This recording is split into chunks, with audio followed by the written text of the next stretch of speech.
اعوذ باللہ من الشیطان الرجیم بسم اللہ الرحمن الرحیم رب اشرح لی صدری ویسر لی امری واحلل عقدۃ من لسانی یفقہوا قولی۔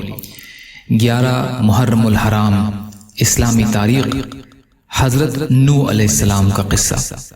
حضرت آدم علیہ السلام کی وفات کے 1000 برس تک لوگ اللہ تعالیٰ کی توحید پر قائم رہے۔ پھر بعض نیک بندوں کے انتقال کے بعد لوگوں نے ان کے مجسمے بنا لیے اور دھیرے دھیرے ان کی پوجا شروع ہو گئی۔ اس طرح پورے عرب اور عجم میں شرک اور بت پرستی کی بنیاد پڑ گئی۔ جب لوگ اللہ تعالیٰ کی عبادت چھوڑ کر شرک اور بت پرستی میں مبتلا ہو گئے تو ان کی ہدایت کے لیے اللہ تعالیٰ نے نوح علیہ السلام کو نبی اور رسول بنا کر بھیجا۔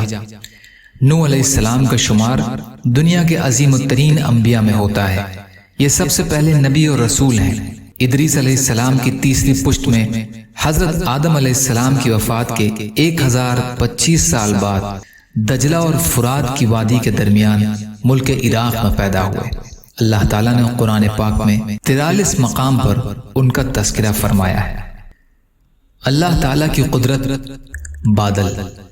اللہ تعالیٰ تیز ہواؤں کے ذریعے بکھرے ہوئے بادلوں کو فضا میں جمع کر کے ایک دوسرے سے ملا دیتا ہے، پھر ان بادلوں کو برف کے پہاڑوں کی شکل دے دیتا ہے جن کی موٹائی سینکڑوں فٹ ہو جاتی ہے۔ ان بکھرے ہوئے بادلوں کو برف کے پہاڑوں کی شکل میں جمع کرنا اور بھاری بادلوں کو فضا میں روکے رکھنا، پھر کبھی ان کو اولوں کی شکل میں گرا کر زمین پر تباہی مچا دینا اور کبھی پانی کی شکل میں برسا کر پیڑ پودوں کا اگانا اللہ تعالیٰ کی قدرت کی بڑی نشانی ہے۔ ایک فرض کے بارے میں، بیوی کی وراثت میں شوہر کا حصہ۔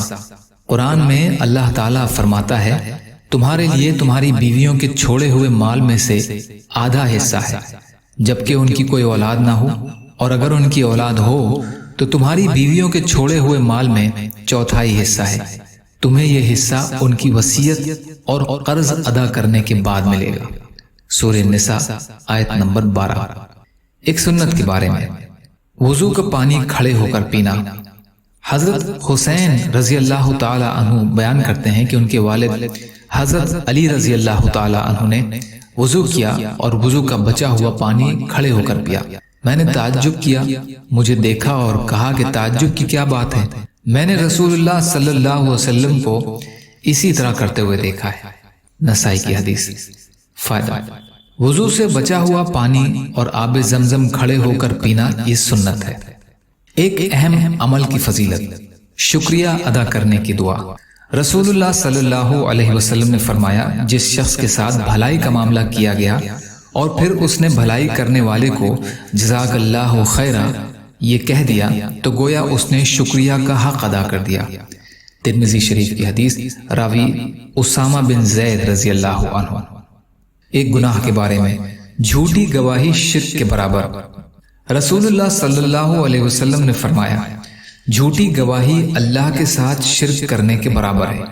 یہ بات رسول اللہ صلی اللہ علیہ وسلم نے 3 بار ارشاد فرمائی۔ ابو داؤد، راوی خریم بن فاتق رضی اللہ تعالی عنہ۔ دنیا کے بارے میں، دنیا کو مقصد نہ بنانا۔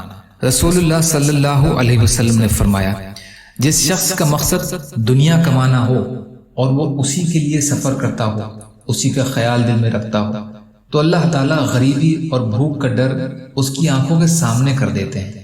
ہر وقت اس سے ڈرتا ہے کہ آمدنی تو بہت کم ہے، اب کیا ہوگا، کیسے گزارا ہوگا وغیرہ، اور اس کے اوقات کو اسی فکر میں پریشان کر دیتے ہیں، اور ملتا اتنا ہی ہے جتنا اس کے مقدر میں ہوتا ہے۔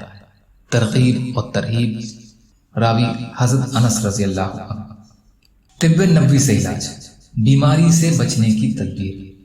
حضرت جابر رضی اللہ عنہ بیان کرتے ہیں کہ میں نے رسول کریم صلی اللہ علیہ وسلم کو فرماتے ہوئے سنا کہ برتنوں کو ڈھانک دیا کرو اور مشکیزے یعنی برتن وغیرہ کا منہ بند کر دیا کرو، کیونکہ سال میں ایک ایسی رات آتی ہے جس میں وبا اور بیماریاں اترتی ہیں، اور جس برتن یا مشکیزے کا منہ کھلا رہتا ہے تو اس میں وہ داخل ہو جاتے ہیں۔